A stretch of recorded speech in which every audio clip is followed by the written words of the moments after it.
Assalamualaikum warahmatullahi wabarakatuh. Perkenalkan, nama saya Mika Novia Indriani. Kalian bisa memanggil saya dengan sebutan Kak Mika. Di sini saya selain menjadi seorang guru, saya juga menjadi seorang dosen. Banyak mahasiswa saya yang bertanya pada saya, Bu, bagaimana sih cara menguji validitas, variabilitas, daya beda, dan tingkat kesukaran? Pertanyaan itu sering sekali saya dengar oleh mahasiswa saya. Untuk menjawab pertanyaan tersebut, kali ini saya akan membagikan sebuah tips cara mudah untuk menguji bagaimana uji validitas itu mudah, cepat, dan tidak memberatkan mahasiswa. Oke, untuk tutorialnya kalian bisa melihat di video selanjutnya. Check it out. Oke, kali ini kita akan belajar tentang bagaimana menguji validitas menggunakan Microsoft Excel, khususnya untuk soal tes pilihan ganda. Jadi di sini ketika kita menggunakan tes soal pilihan ganda, kita menggunakan uji korelasi biserial, yaitu nanti di mana soal pilihan ganda jika bernilai benar yaitu skornya 1. Kemudian kalau bernilai salah skornya adalah 0. Oke, kita langsung saja. Kolom A1. Misal kita klik di kolom A1 yaitu dengan namanya yaitu nomor responden. Maksudnya di sini jumlah siswanya, jumlah siswa yang mau kita jadikan sampel itu berapa? Misal kita ambil 31 siswa. Berarti nanti di kolom A3 kita tulis angka 1 sampai ke bawah sesuai dengan jumlah siswanya. Kemudian untuk kolom B1 kita tuliskan nama responden atau nama siswanya, siapa saja, boleh pakai inisial atau boleh langsung ditulis namanya. Kemudian untuk kolom C1, di sini dituliskan soal ke-1. Kemudian D1 juga soal 2 sampai dengan dituliskan sesuai dengan jumlah soalnya. Misal ada 20, berarti ditulis sampai dengan soal 20, seperti itu. Kemudian di bawahnya soal kita tulis jawaban yang benar. Misal nomor 1 jawaban yang benar adalah A, kita tuliskan A. Soal nomor 2 jawaban yang benar adalah C, kita tulis C sampai dengan soal nomor 20.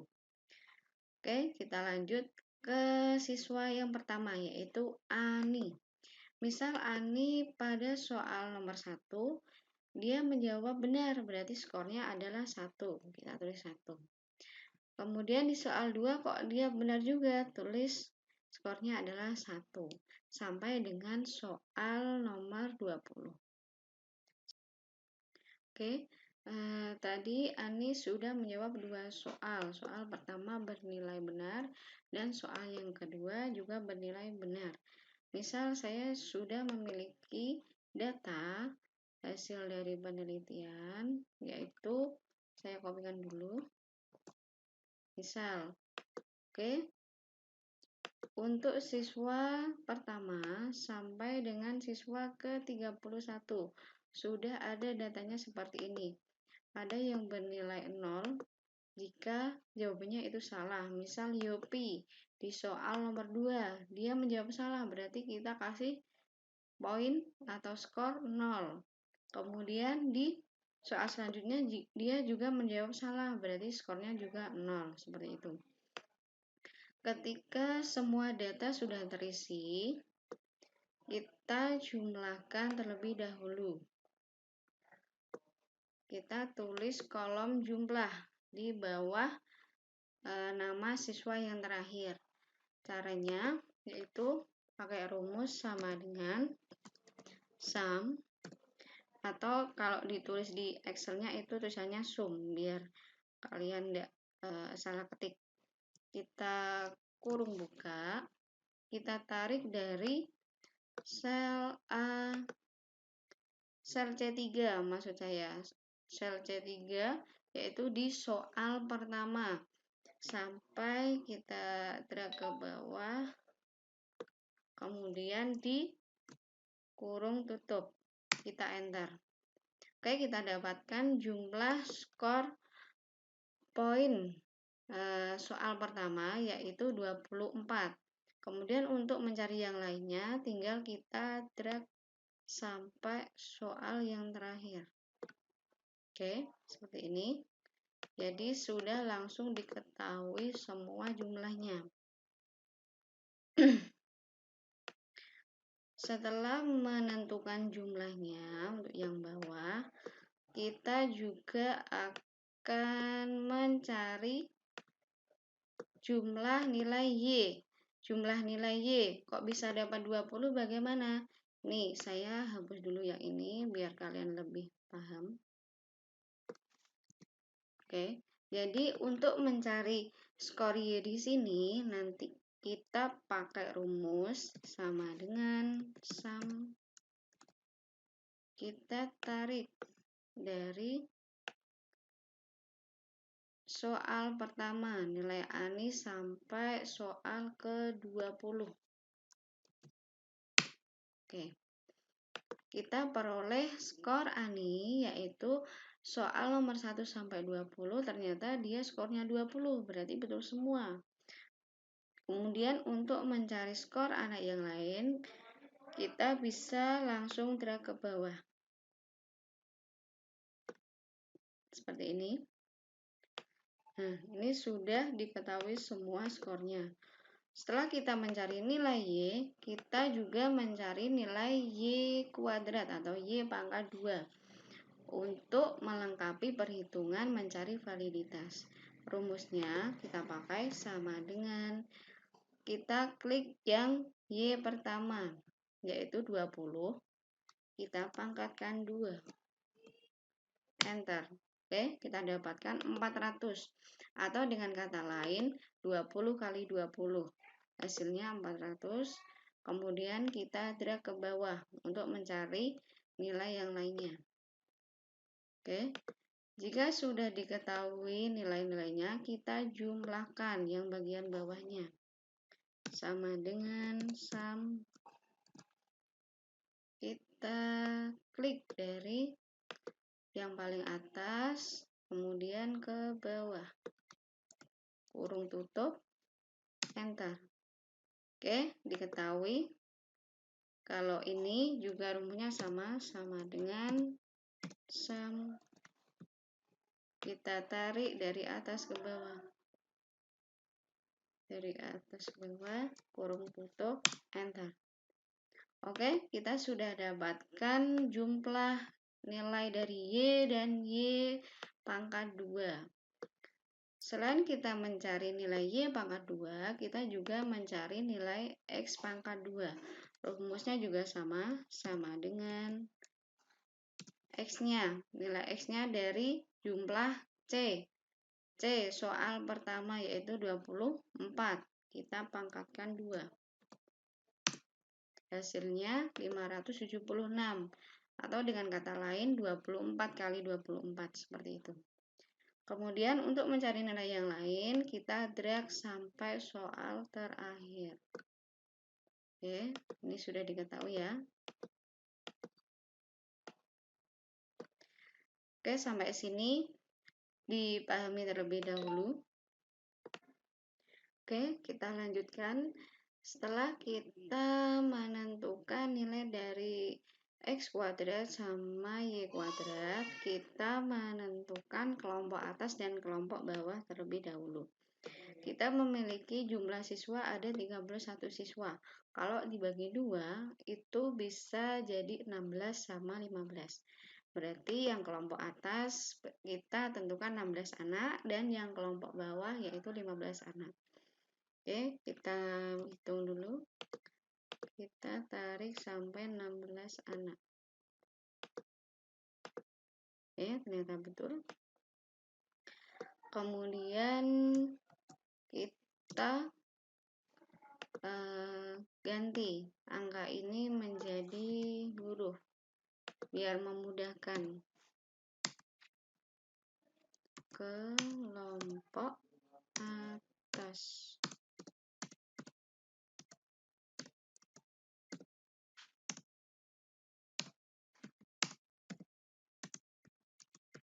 Oke. Kemudian yang 15 anak bawahnya berarti kita tulis kelompok bawah.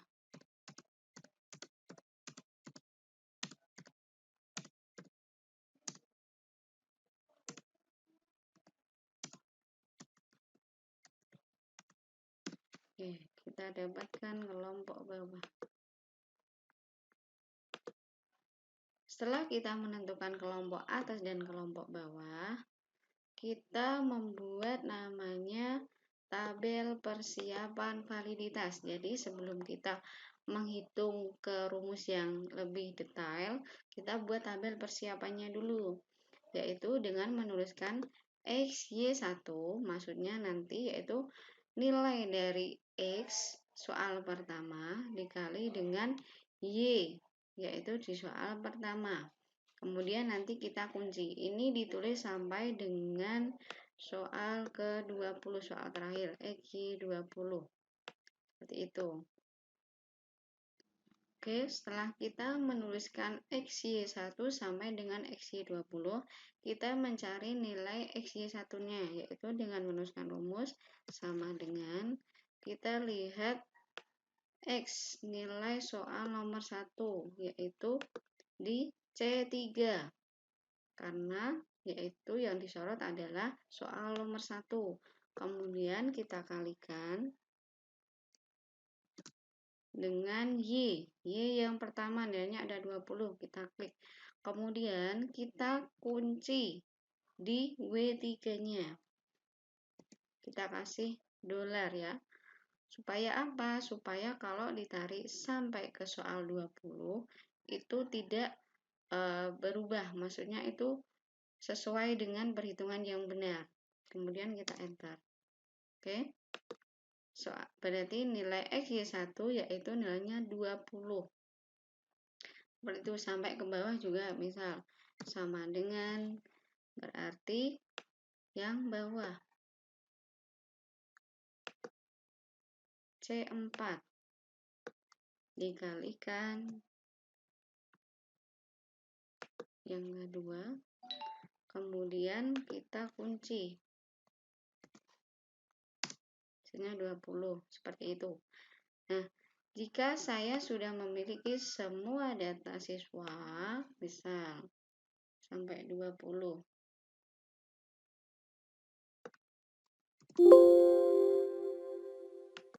Oke, jika saya sudah memiliki semua data siswa mulai nomor 1 sampai soal nomor 20, misal seperti ini.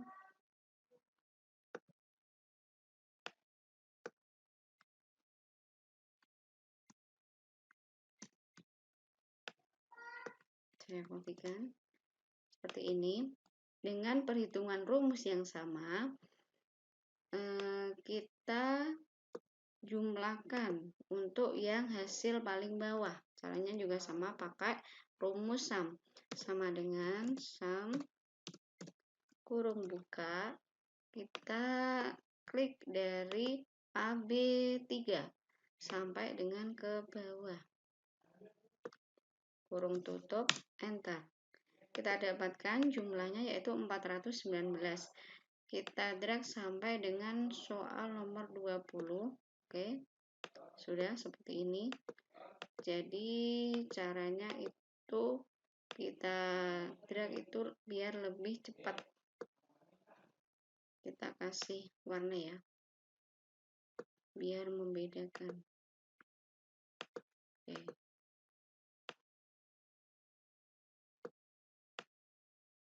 Kemudian kita mencari MP. MP di sini merupakan rata-rata skor total yang jawabannya betul dibagi dengan item yang mau dicari validitasnya. Oke, untuk mencari nilai dari MP, yaitu kita bisa menggunakan rumus sama dengan kita lihat tabel persiapan tadi. Ini tabel persiapan validitas, kita lihat jumlah skor yang pertama, yaitu kita klik hasilnya 419, kita bagi dengan jumlah yang pertama, jumlah soal yang pertama, yaitu ini. C34, kita enter. Oke. Jadi ketemunya yaitu 17,45. Untuk mencari nilai selanjutnya, kita bisa lakukan langkah yang sama, yaitu dengan mendragnya sampai dengan soal ke-20. Seperti ini. Sudah diketahui semua ya. Jadi ketika kita sudah memasukkan rumus pertama di kolom pertama, terus diketahui hasilnya, kita bisa langsung mengetahui hasil selanjutnya hanya dengan mendragnya saja, seperti itu. Kemudian untuk mencari nilai MT, untuk mencari nilai MT, yaitu MT di sini adalah rata-rata skor total dari nilai Y. Oke, kita pakai rumus sama dengan, kalau rata-rata berarti kita pakainya average. Tulisannya di sini average. Sama dengan kita lihat nilai Y-nya. Dari yang pertama, kita scroll sampai ke bawah. Kemudian kurung tutup, kita enter.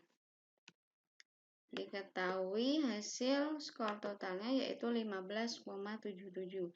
Nah, hasil ini bisa dipakai untuk semua soal dari soal nomor 1 sampai soal nomor 20. Seperti itu ya. Ini saya kopikan ke satu atau saya merger saja.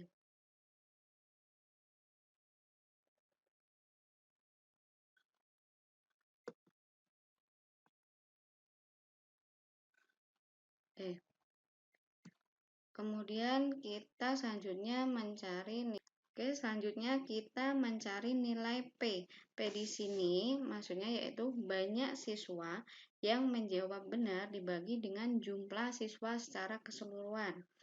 Setelah kita mencari nilai dari MT, kita mencari nilai dari P.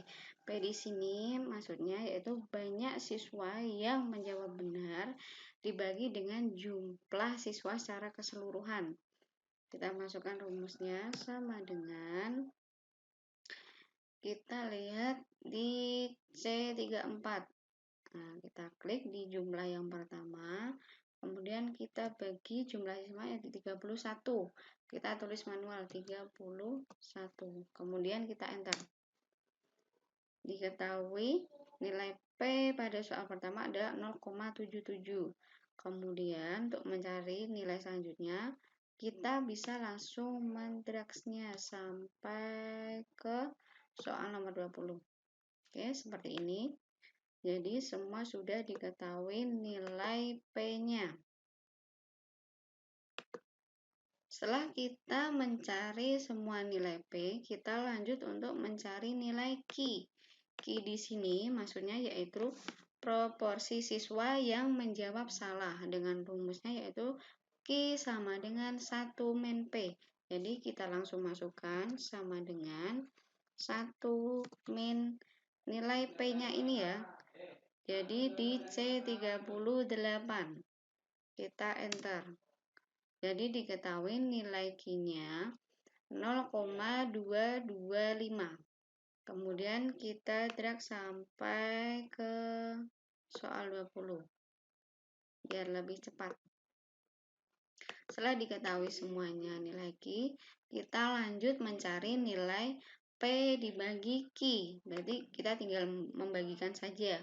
Soalnya kita sudah mengetahui nilai dari P dan Q. Kita langsung masukkan rumusnya sama dengan nilai P yang pertama yaitu di C38, kita bagi dengan Q-nya C39 di bawahnya. Kita enter.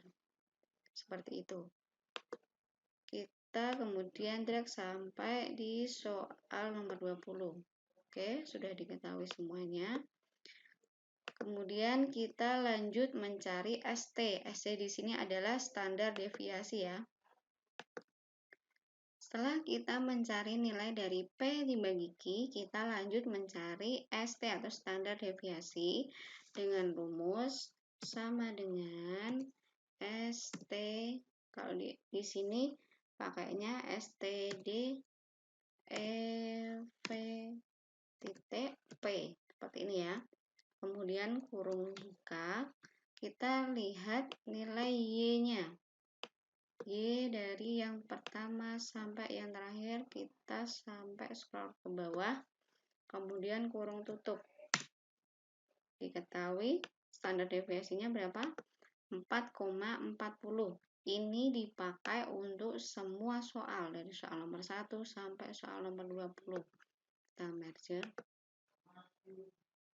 Kemudian selanjutnya kita mencari nilai R. Setelah kita mencari nilai standar deviasinya, kita lanjut mencari R. R di sini maksudnya R hitungnya. Khusus untuk soal pilihan ganda, kita pakai rumus yaitu Y PBI sama dengan nilai dari MP, ini yang pertama, nanti kita kurangkan dengan nilai dari MT. Kemudian dibagi dengan standar deviasinya, baru dikalikan dengan akar dari P dibagi dengan Q. Kalau bingung, kita langsung aplikasikan saja. Oke, kita bisa tuliskan sama dengan MP-nya tadi berapa? Di kolom pertama ya. Kita kurung buka dulu. Ini MP ini, kemudian dikurangi dengan MT. Ini kita kurung tutup, kita bagi dengan standar deviasinya, kita klik, kemudian kita kalikan.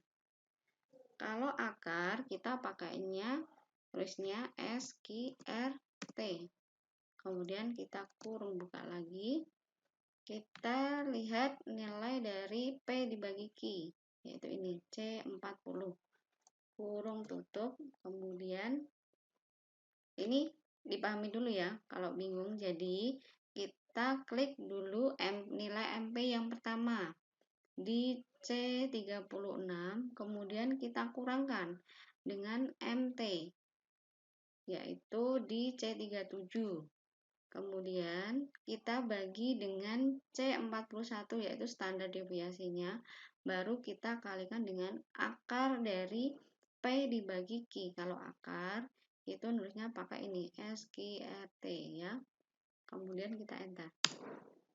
Jadi diketahui R hitungnya untuk soal pertama yaitu 0,709. Oke, kita lanjutkan.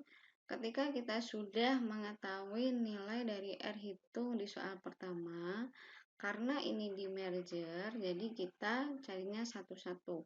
Tapi kalau ini mau ditulis dikopikan satu-satu, kita bisa langsung mendragnya sampai soal yang terakhir. Kita coba satu-satu dulu ya. Kita masukkan rumusnya sama dengan seperti yang tadi, MP yang kedua dikurangi dengan MT. Ini, kemudian kita kurung, kita bagi dengan standar deviasinya. Ini, kemudian kita kalikan dengan akar dari P dibagi Q.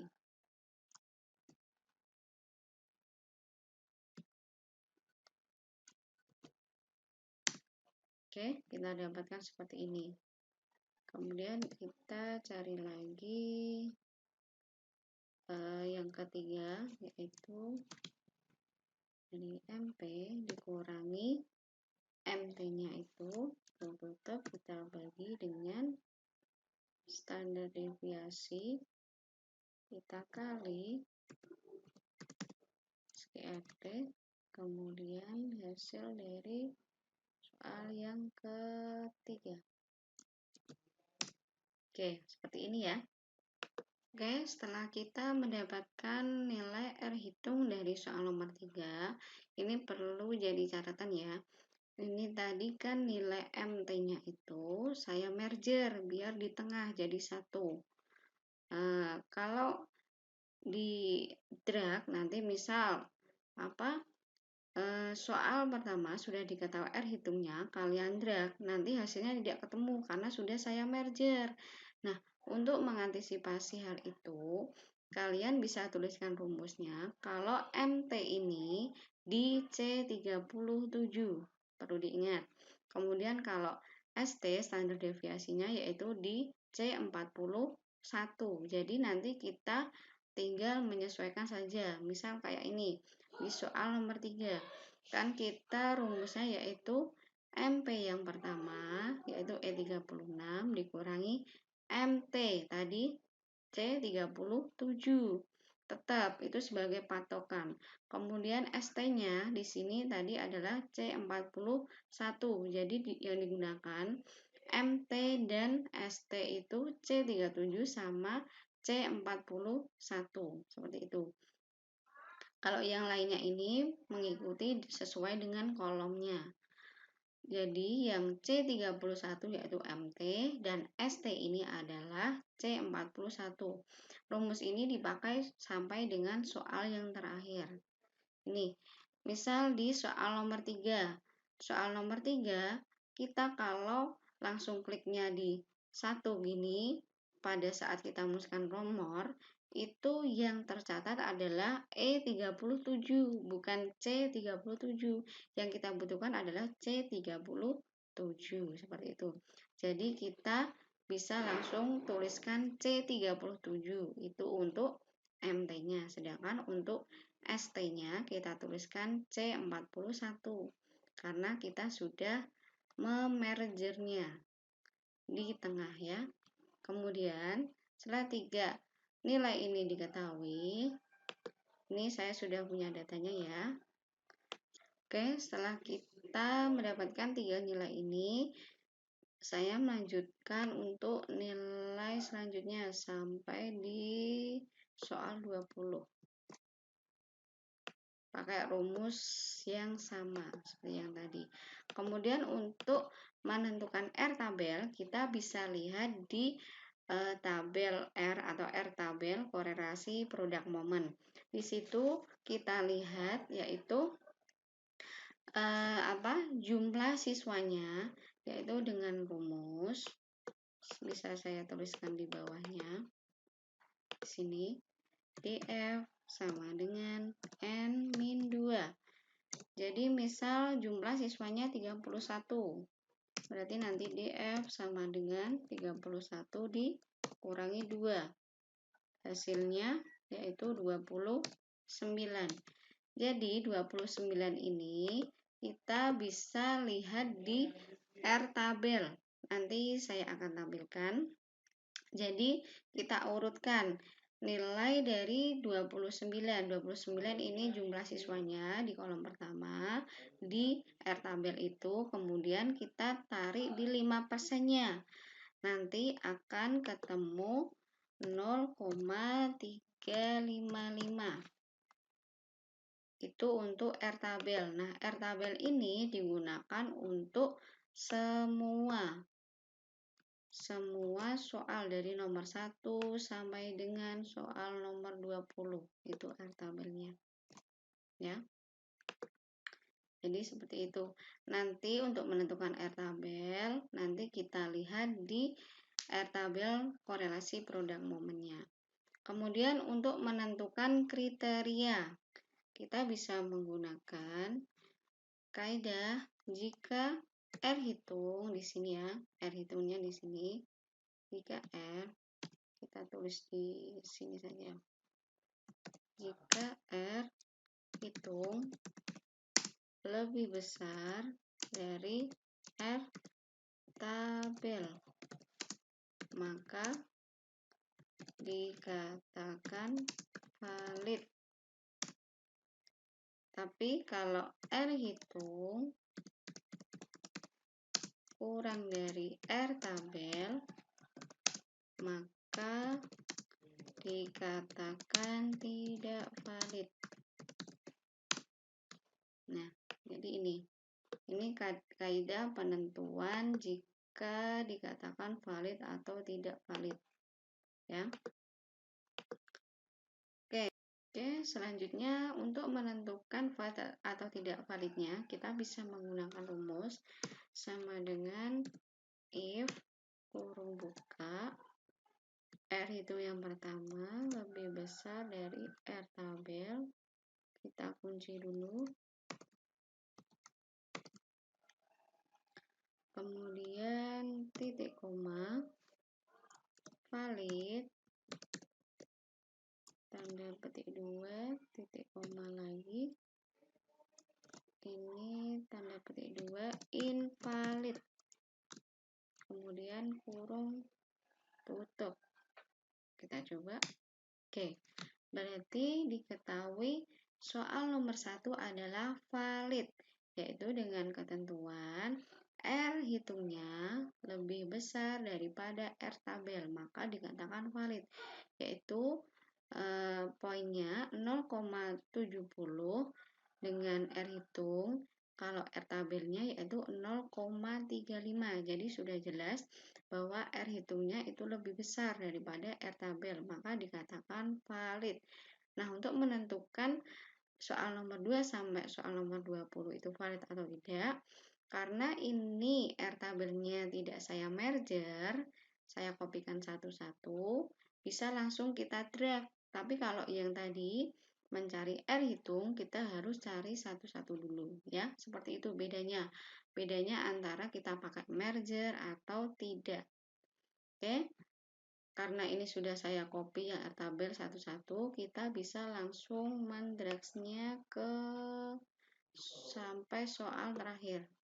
Nah, sudah diketahui. Jadi, yang valid yaitu soal nomor 1, soal nomor 3, soal nomor 4, sampai soal nomor 20. Nah, kemudian kita mau mencari bagaimana sih untuk menghitung mana yang valid berapa jumlahnya dan tidak valid berapa jumlahnya. Oke, kita bisa memakai rumus di bawah ini. Oke, selanjutnya ketika sudah diketahui nilai valid, invalid, sampai dengan soal nomor 20, kita bisa menggunakan rumus 4 untuk mengetahui berapa sih yang valid, berapakah sih soal yang tidak valid. Ya, kita bisa memakai rumus untuk yang valid. Kita bisa memakai rumus sama dengan countif kurung buka dari kriteria ini. Yang pertama, soal pertama kita klik sampai dengan soal yang terakhir. Kemudian titik koma, karena kita mau mencari yang valid, berarti kita tulis valid. Tanda petik 2 kita ketikkan valid. Tanda petik 2 lagi kita tutup, enter. Oke, berarti ada 16 soal yang valid. Oke, setelah kita mengetahui jumlah soal yang valid, ternyata ada 16, berarti sisanya tidak valid, seperti itu ya. Demikian untuk mencari uji validitas khusus untuk soal tes pilihan ganda. Jadi kalau menggunakan Microsoft Excel caranya seperti ini. Kita cari dari MP-nya dulu, MT, nilai P, kemudian nilai Q-nya, kemudian nilai dari P dibagi Q, kemudian nilai dari standar deviasinya, seperti rumus yang sudah saya jelaskan tadi. Kemudian baru kita mencari R hitungnya, dan dibandingkan dengan nilai R tabelnya, baru nanti bisa diambil kesimpulan apakah soal itu valid atau tidak, seperti itu. Oke, demikian tutorial untuk mencari nilai validitas atau menguji validitas soal khusus pilihan ganda. Terima kasih. Terima kasih sudah menonton video tutorial uji validitas menggunakan Microsoft Excel. Untuk selanjutnya, kalian bisa melihat video tentang uji validitas menggunakan SPSS. Penasaran? Makanya tetap ikuti di channel saya, jangan lupa like and subscribe ya. Oke, see you.